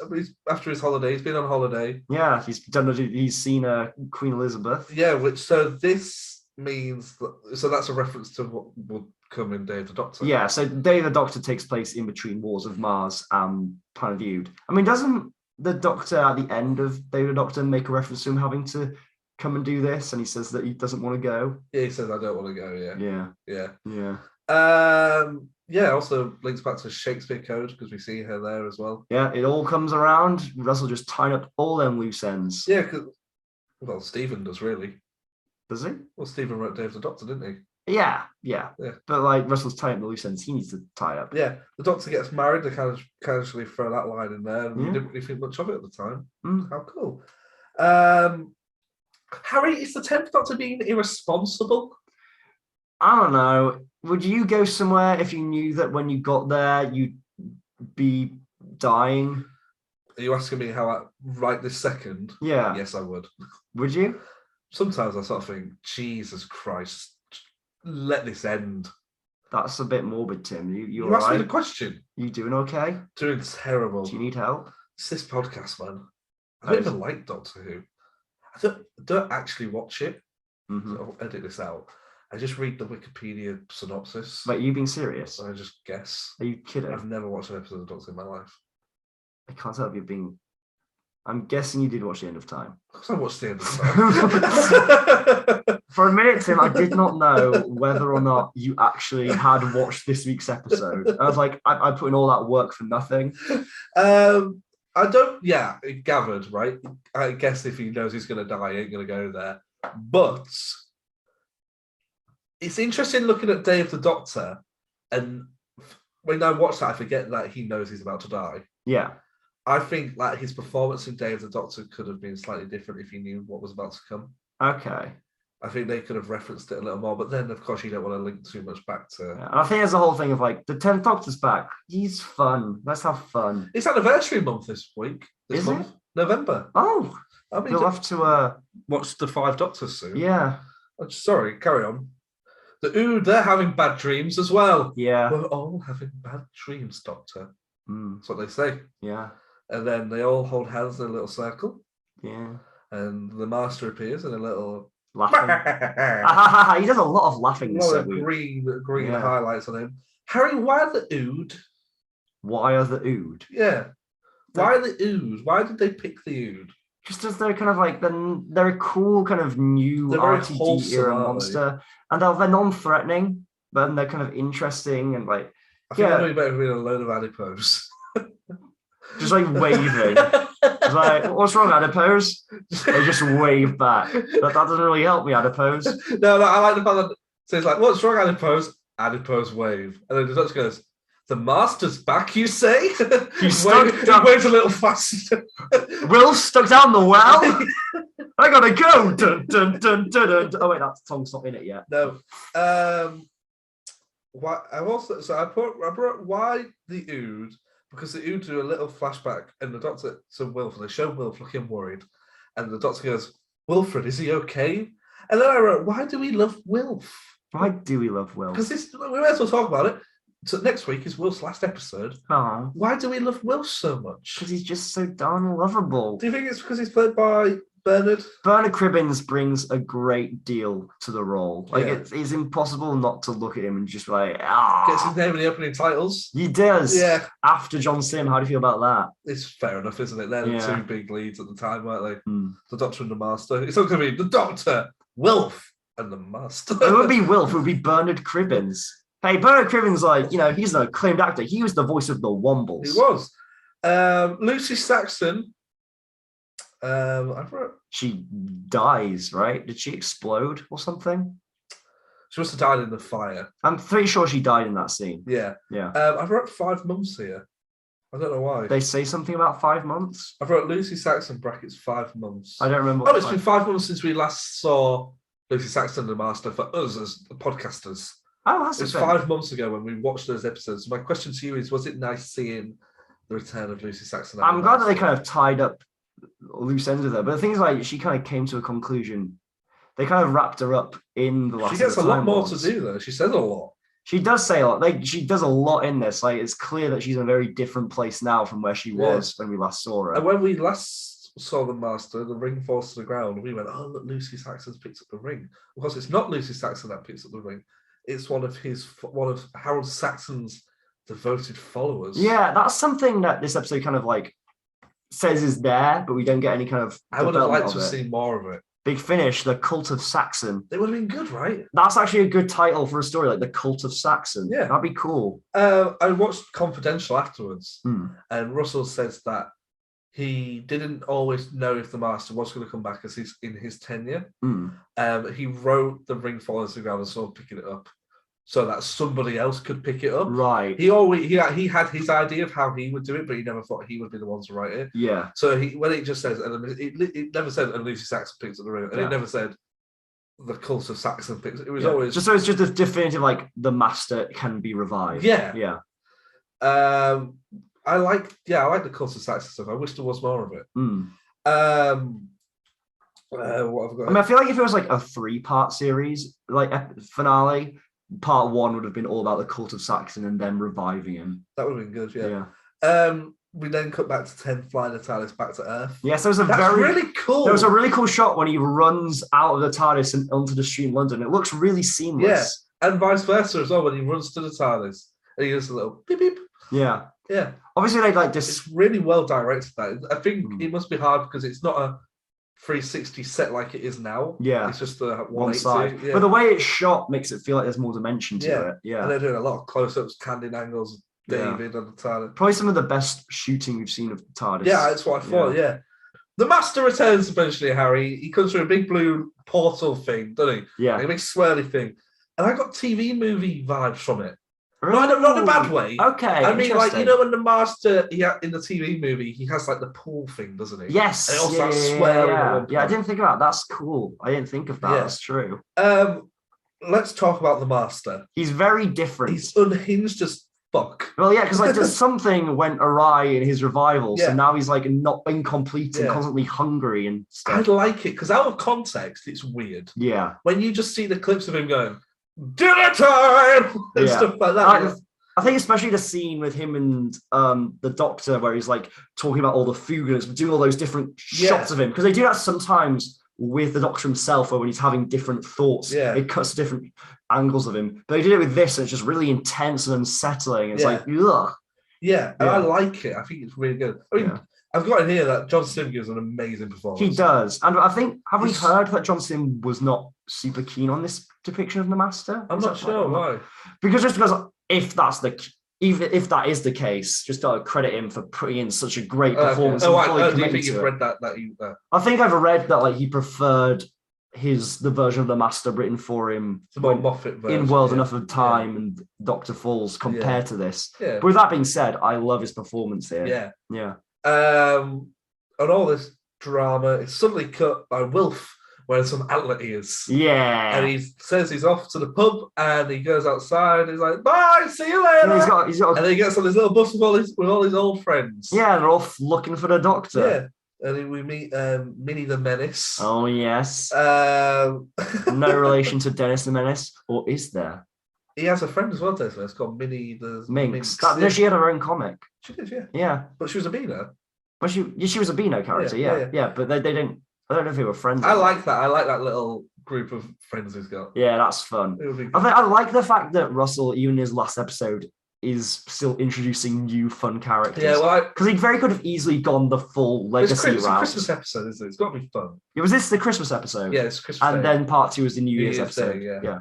And I watched him confidentially said that it's a very dark and serious episode, but it's Christmas, so you got to have Wilf in there, and you got to have the fun stuff. There's a lot of fun stuff. Yeah, David Harewood's the Prime Minister. Was he playing Prime Minister? Yeah. Okay. Who did you think it was? Wait, maybe I'm thinking of a different character. David Harewood, the Prime Minister, and his daughter. Well, they weren't Prime Minister, was he? He was Prime Minister. Was he? I thought he was like a business tycoon guy. No, he was Prime Minister. Was he? Yeah, I'm pretty sure. Yeah. I don't think he was Prime Minister. He was the Prime Minister. Can we wiki this? I'll have a look. Yeah, I thought. You talk about how you thought that performance went last night. I thought it was a fun performance. I thought it was very cool. It's interesting to kind of have this kind of third human threat. I think it always adds an extra dimension for it to not just be the Doctor versus the alien threat, to have kind of this human with power as well. We've kind of seen it before in stories like Dalek and such, and it always works. Oh, Tim's still TARDIS wikiing. Oh, yeah, I'm still looking. Joshua Naismith is the character who plays. Joshua Naismith is 21st century Earth billionaire who played a major role in the plans of a newly resurrected Master. See, he wasn't the Prime Minister, Tim. I thought he was the Prime Minister. No, he wasn't. He was just rich. He was just a rich guy. Oh, I always got the vibe he was the Prime Minister. No, he was rich. I thought that for 15 years nearly. Honestly, I'm not going to lie. I thought that as well until I watched this time and clarified that no, he's a rich guy and he wants his daughter to be immortal. Oh. Yeah.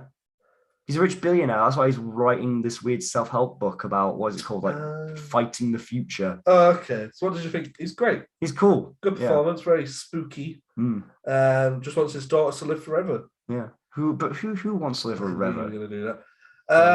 We see the Master. He's got a skull head. The Doctor called him Skeletor at one point. Yeah, that's great.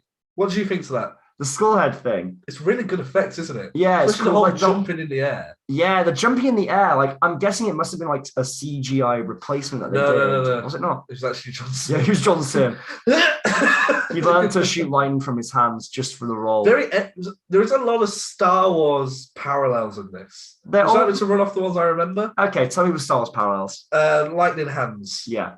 The Time Lords at the very end when we see them all in their little individual stances. It's very much. What's Star Warsy about that? Prequel, when they're all talking to when they're all when the Emperor's sort of talking to everybody and they're all in like their different. Like in Coruscant. Yeah, it's very much like that. The jumping is very Jedi-y. Yeah. And I sort of thought the battle between the Doctor and the Master before he gets kidnapped. The Master has the higher ground for quite a lot of that. Let's talk about that. The Doctor and the Master, they're sort of head-to-head stuff. Tussling, yeah. Yeah. The drumming, he bangs and stick against a big red drum. Yeah. How many times did he bang it? 4. Ah, but it wasn't a knock, it was a bang. Oh, is that how that works, is it? I guess, yeah. Oh, also, the Doctor's not wearing a tie for most of this episode. That's true, he's wearing the shirt. Yeah. And he's sort of running around. Yeah. A lot of running on this. It's not a quarry, it's a... industrial estate. Yeah. This is when the Doctor is found by Wilf. Yes, and his friends. Again, very tense moment, cut up by Bennett Cribbins. That's what he's there for. Minnie the Menace grabs the Doctor's ass. If you watch Confidential, she really goes for it. oh my. And it's quite funny because you just see David just like sort of loving it. What would Georgia think? Well, they must have been seeing each other. I'm pretty sure they were dating at this point, at least. I love that little scene where the Doctor gets to meet his fans again. Yeah. Because we sort of see it in, you have Linda, and then you have Malcolm in the Waters of Mars. Yeah. Not Waters of Mars, Planet of the Dead. I like it when the Doctor meets one of his The 10th Doctor seems always a bit uncomfortable about having these fan base followings. He does, doesn't he? Yeah. I feel like I can imagine other Doctors like getting a bit of an ego boost from it. Eccleston. Do you think Eccleston would like having fans? Yeah. As in his Doctor? Yeah. I don't think Capaldi would. No. I think Matt Smith would be very sort of uncomfortable by it. I don't think he'd know how to react to it. David Tennant's always just sort of seems like they're in the way all the time. It's like, why are you doing this? Yeah. But yeah, no, I really like that. And I like the scene where there's the older gentleman and Minnie's like, take my picture. I want a picture of the handsome gentleman. And then like the old guy's like, I'll be next. And I really like it. I think it's great because they all just crowd around. Russell writes great comedy, doesn't he? Yeah, he does. And then obviously the doctor will get on a bus. They got to go for a little bus ride, and I really wish we saw that. The Doctor on the bus with all these old people as Wilf and the Doctor. And then they go to the cafe and he's like, why have you picked this one? They're like a bunch. I mean, we find out why. Yeah. There's a nice little line. Should we talk about the cafe scene? Yeah. Probably my favourite scene of this episode. It really establishes the father-son relationship between Wilf and the Doctor. Do you think it's father-son? Definitely. I don't get that vibe. To me, it's just kind of like, two older men who've seen a lot. I think you'll take that back after what is said. There's a line. Which line do you think it is that's in part 2? I won't say it. Okay. But it'll be interesting to see what he said. But Ten talking about his regeneration, and he says even though he doesn't die, it feels like he does die. Yeah. A new man sauntering off. Yeah. And I couldn't help but imagine Matt Smith doing his little swagger when he says that line. Yeah. Because we knew Matt Smith had been cast by this point. Yes. We didn't know what his performance would be like at all. I literally just wrote here, it's heartbreaking. This whole scene is so sad, especially when the Doctor starts tearing up. Yeah. And then he sees Donna, and Will's just like, just go over. He's like, just go over and see her. He's like, even though he knows Donna would die, like her head would implode. He's like, he says like, basically says the reason she's dating the guy she's dating now is because she doesn't know it, but subconsciously trying to get over the Doctor. Yeah. And I think Will says like, he'll do for now, basically. He's like, he's not you, basically. Yeah, because there's the whole thing when he first wiped Donna's brain, Wilf was like, but she was better with you. Yeah. She was a better person with you. And he's so desperate. Like, he was so proud to see her grow so much, and he's so desperate for her to get back to that and become that better, happier person. Yeah. So you get it, even though he knows it's irrational and wrong. Yeah, I think it's great that Bernard Cribbins as well can have that sort of impact on an audience who won't really know who he is. It's Wilf. He's like, I can't stress enough how much I love Wilf. Wilf is just, I think everyone loves Wilf. When we saw him in Voyage of the Damned, for that very brief moment, I was like, because I forgot he was in that. Yeah. And when he appeared, I was like, oh, I'm going to have so much fun for the rest of the David Tennant era. Knowing that Will's going to be popping in and out from that. So there's a scene where, when they're in the cafe, I can feel myself getting choked to talking about it, where they're reminiscing about all the fun they've had. Yeah. And Will says, we had loads of fun, didn't we? And he goes, remember me with that paintball gun when he shoots the Dalek?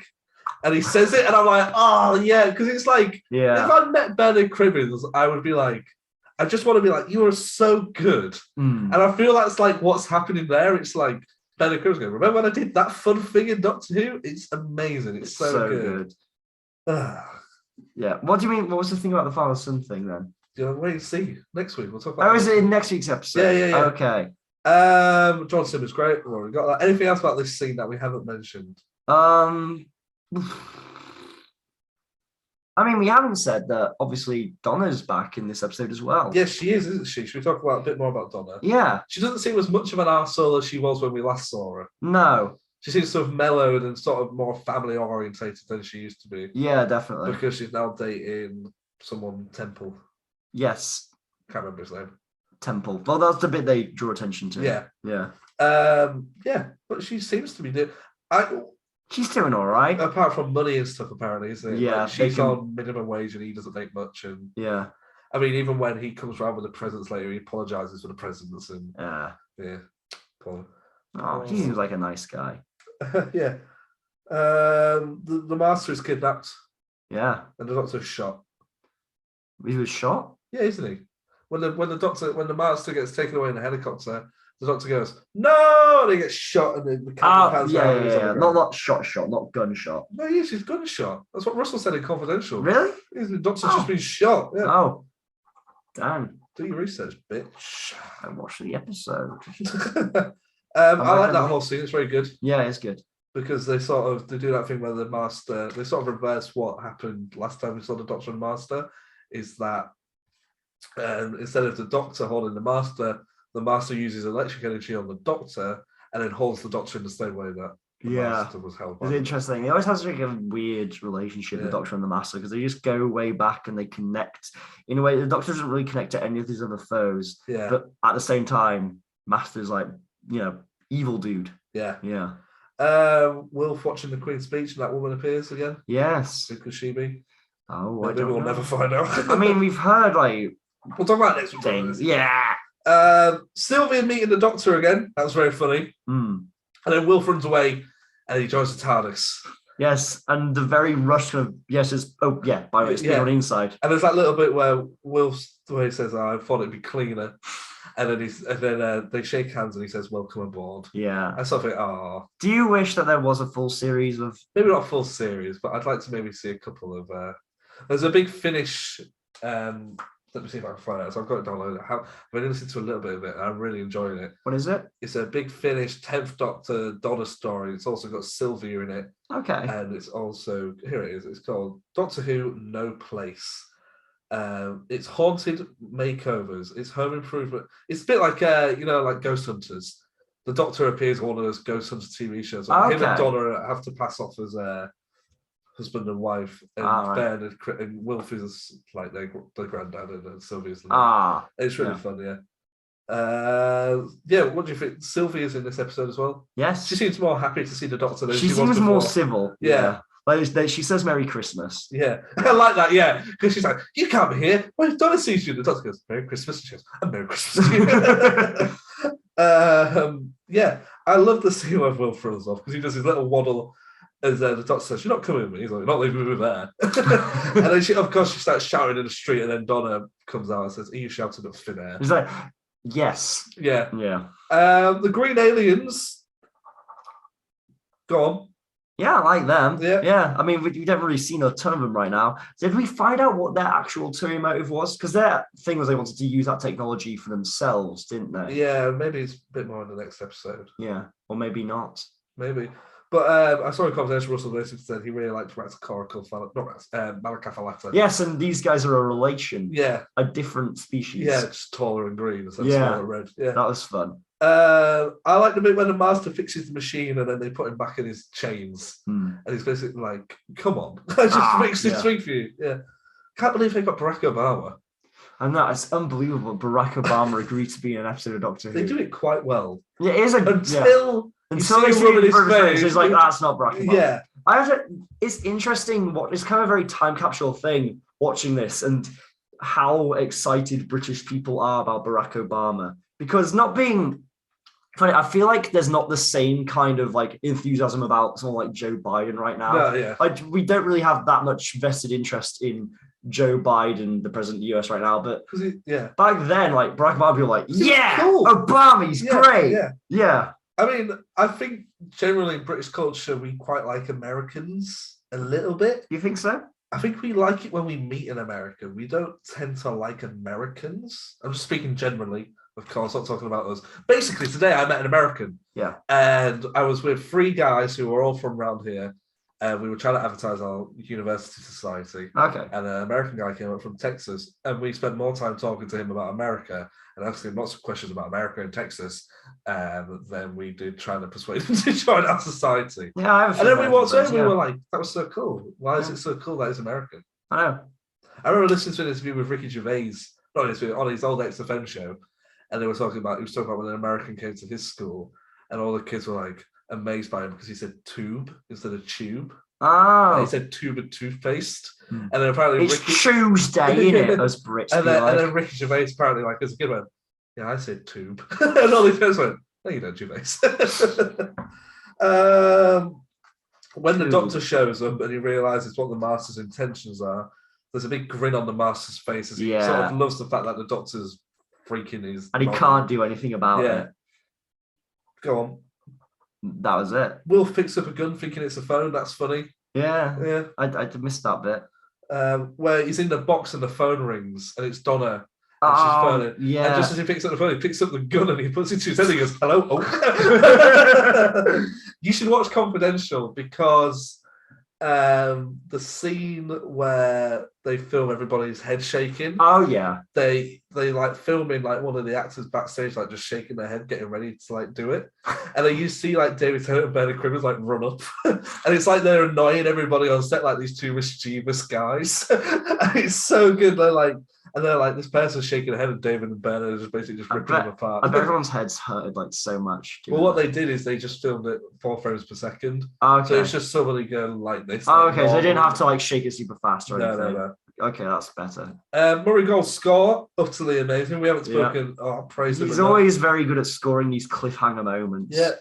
And then we end with lots and lots of masters. And I love the bit, especially when they're like on the balcony and they're all coming out and waving each other like, hey! That'd be a great big finish series, the Year of the Master or whatever. Just a load of... I just want a sitcom like... Yes! The master and me, also the master. Yeah. Too many masters. The one of being interesting, which they didn't do, is you don't think about it, but people like Sarah Jane. Oh yeah, she Luke, the master. Martha, Jack. Yeah. Jackie, not Jackie and Mickey because they're on Parallel Earth. Yeah.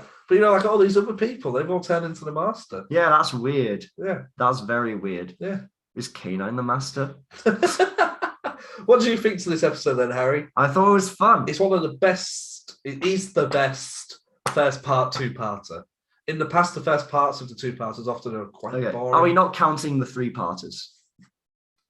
Do you know what I mean? Like where you have these big final episodes or any sort of to be continued episodes. Usually the first part of the to be continued episodes are usually slightly weaker. I think I preferred, I don't know if this counts, but I preferred Utopia to this. Really? Yes. I really enjoyed this because I know everything. I feel like this, it's hard to talk, like we've come across it this week. It's hard to talk about this without then falling into the second part. I feel like this is one where it's definitely one of 2 parts, and it's hard to talk about part 1 in isolation. When you finished this episode today, was you like, I want to watch part 2 now? Yeah. I was, I think that really shows that it must be a good episode. Yeah. Because it still stands up. 10 plus years later. Totally. Well, over 10 years later. 2009. Yeah. 12 years later. 12 years later, yeah. Did you watch? I'm guessing you watched this Scott live. Yes, I definitely did. Yeah. I remember sitting around watching it come out live. Yeah. Do you remember sitting around and doing the quiz? You, not me. I hate being patient. Patience is for wimps. No, there were no quizzes back in 2009. Quizzes didn't exist. 1, 2, 3, 4, 5 questions. Why so many? Big episode, end of the series. Okay. Why does Wilf not like going to church? Is it cold? Yes. Yeah. Ting ting. Name the pub that Wilf claims to be going to. I don't know, the Archer. The Lion. Just off the Lion. Quick Christmas snifter. See you later. Name the boy who won't speak. Was it like Derek or something? Ginger. Where did Derek come from? I don't know. We were talking about Ricky Gervais. What colour is Gallifrey grass? Is it purple? Red. That was me dying. What cocktail did Donna make on Christmas morning? A Christmas cocktail. Margaritas. No, it was a Christmas cocktail. You got 1 out of 5. It's That's terrible. You only watched it, what, 3 hours ago?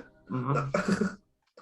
Oh, dear me. Did you enjoy it though, Harry? Yeah. Are you kind of sucky that it's coming to an end? Yeah, I can't believe that next week will be the last ever episode of Doctor Who written by Russell T Davies. I know, but what I'm interested in to see is how this is going to carry on for Series 5 and what the 10th Doctor is going to come across. Because the Doctor, like, how's he going to get out of this one? Because there's all this stuff as impending doom, but obviously he gets out of it because he's the Doctor. Yeah, exactly the right. Doctor always survives. And why would David Tennant leave now?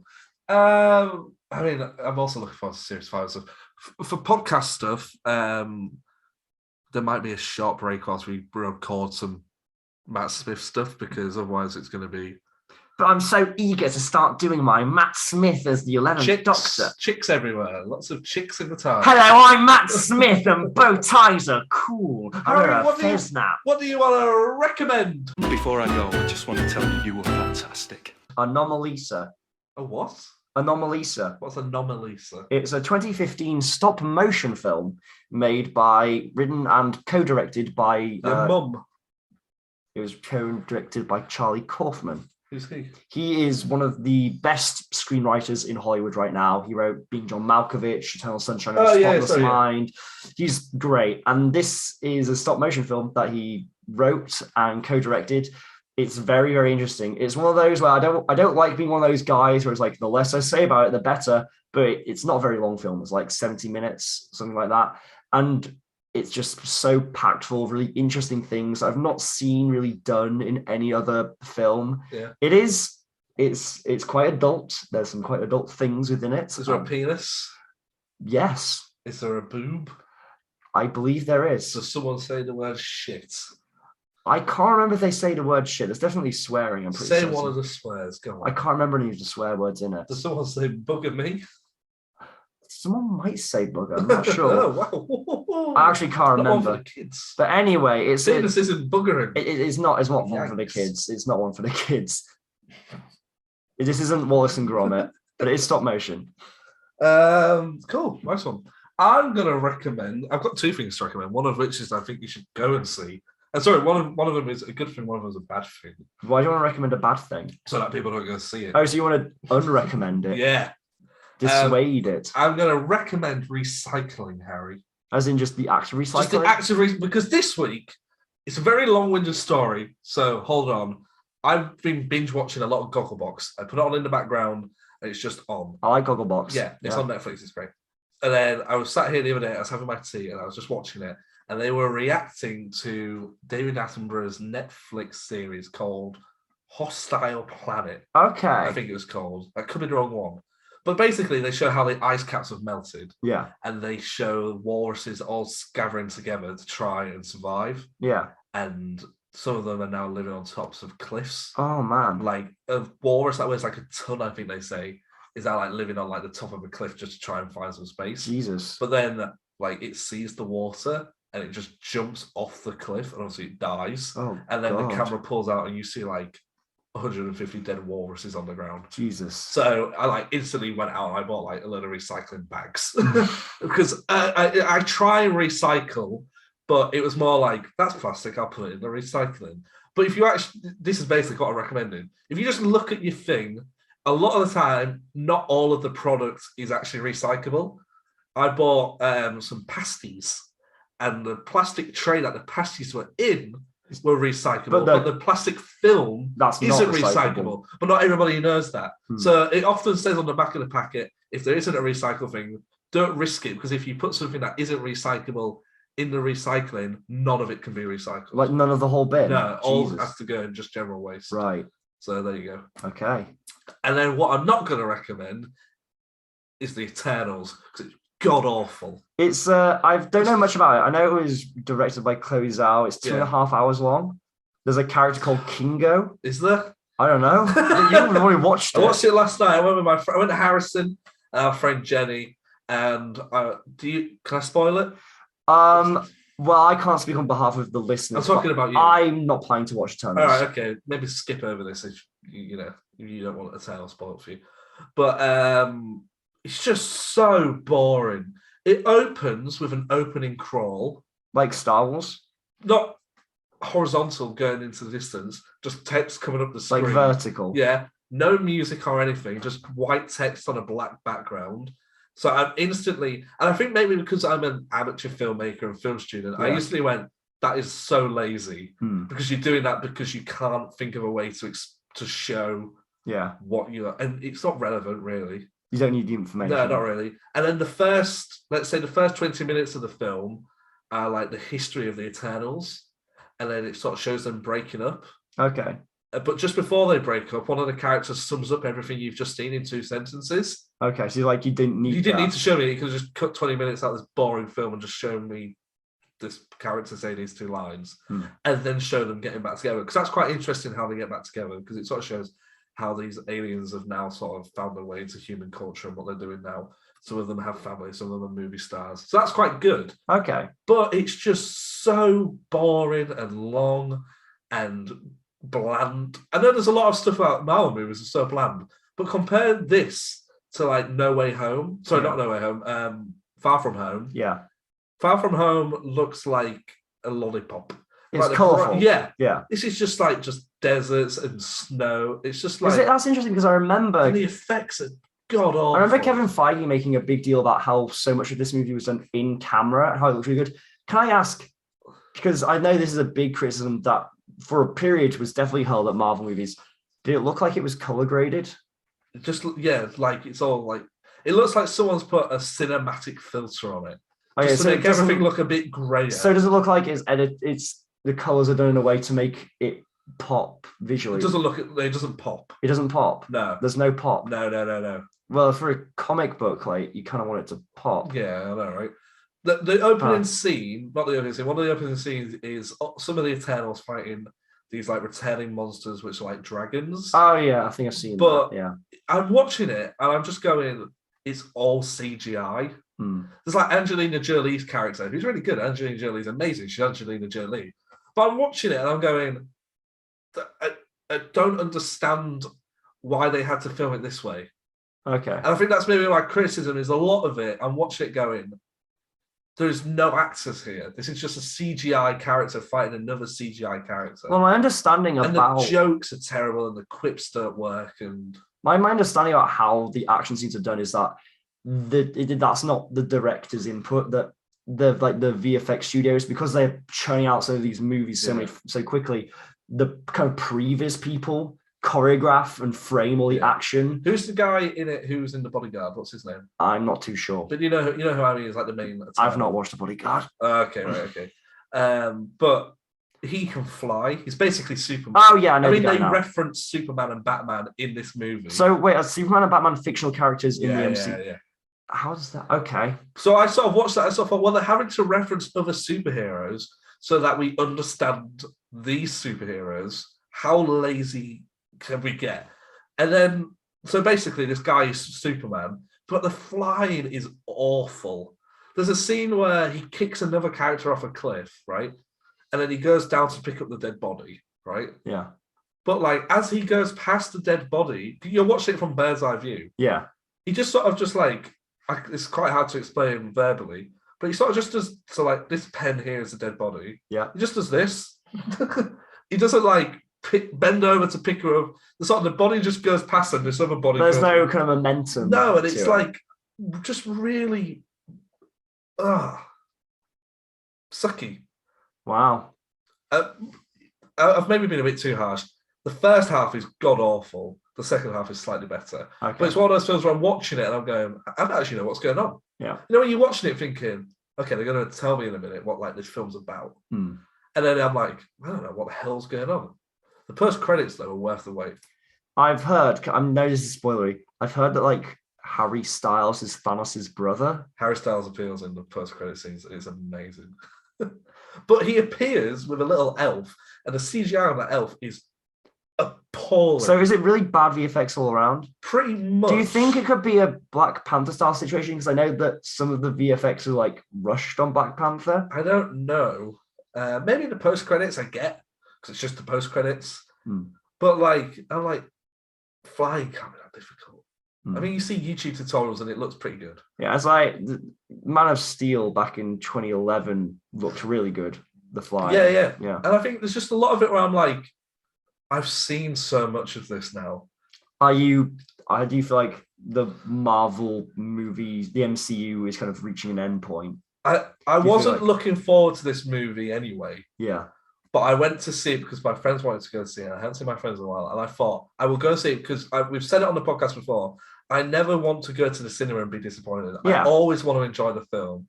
Even like before I went in, I thought, I don't think I'm going to enjoy this. But when I sat in the seat, I always clear my mind and I go in open. And I thought, right, okay. And it opens with a really amazing shot of the sun.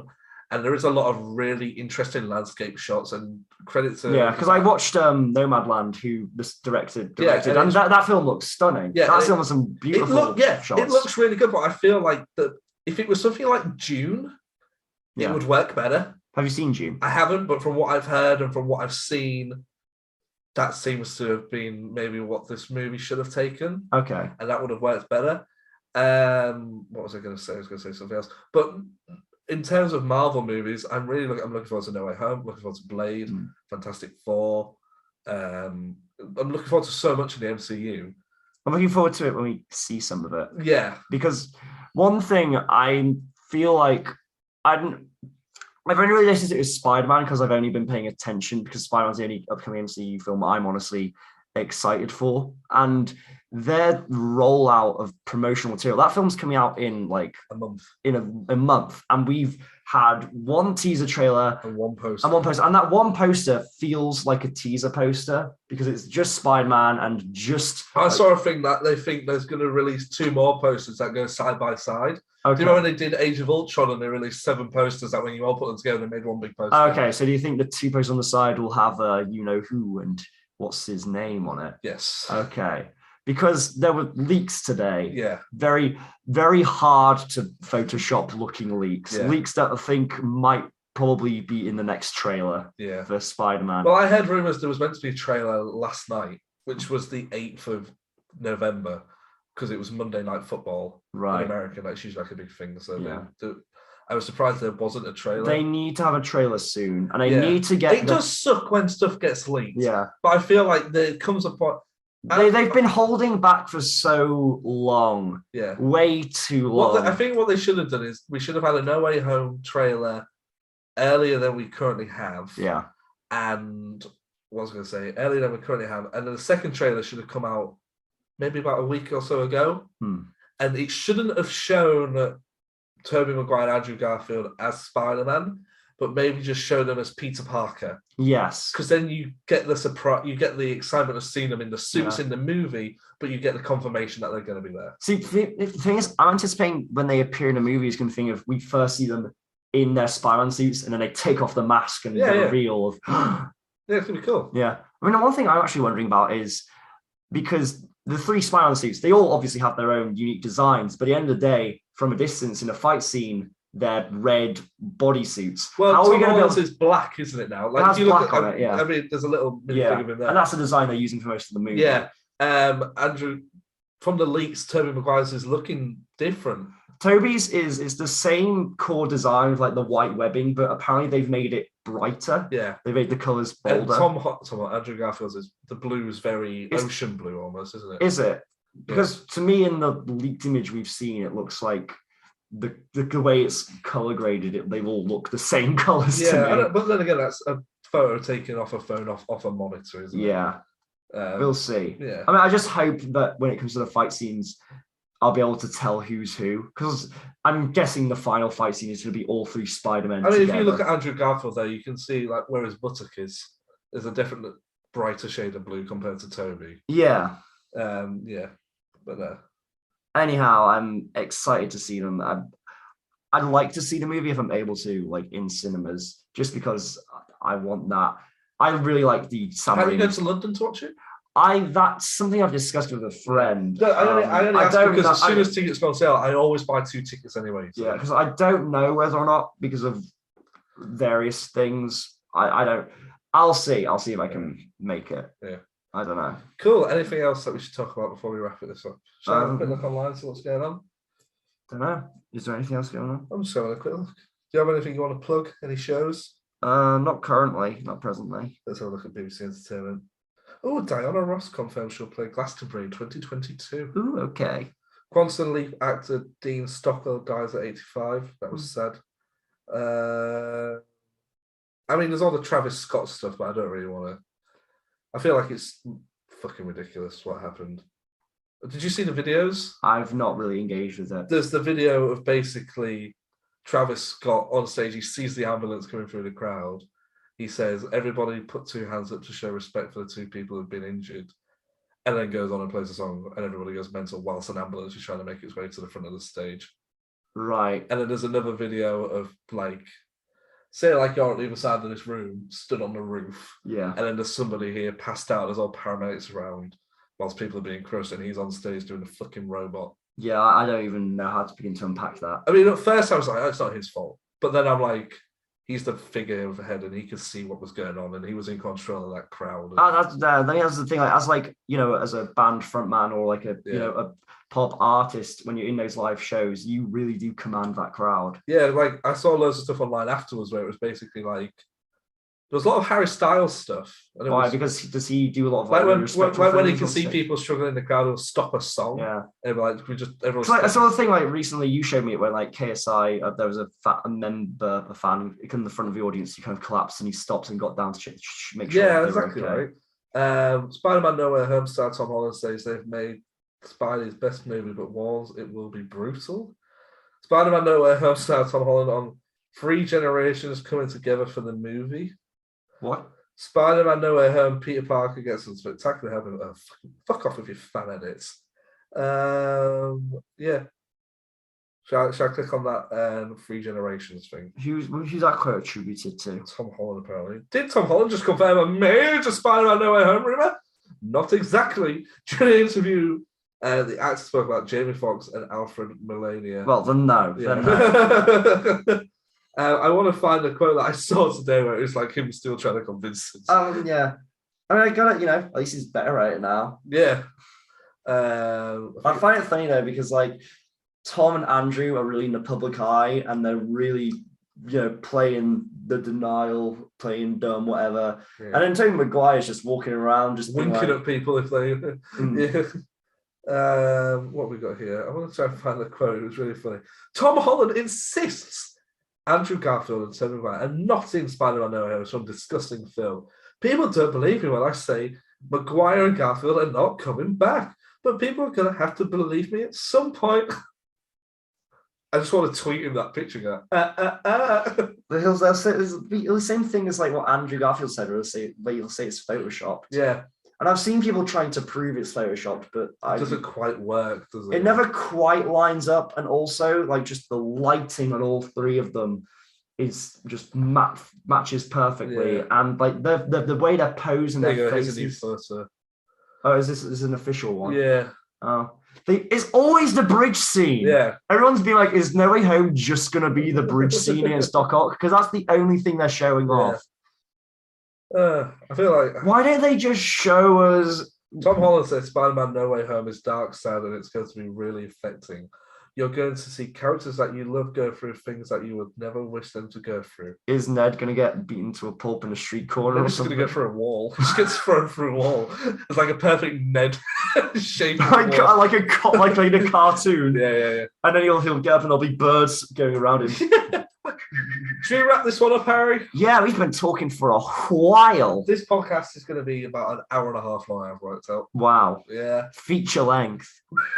Come see it in cinemas instead of Eternals. You could either listen to this twice or watch Eternals once. Is Eternals 3 hours long? It's 2.5 hours. Okay. But the point makes. Make sure you subscribe to the official Bigger on the Inside podcast.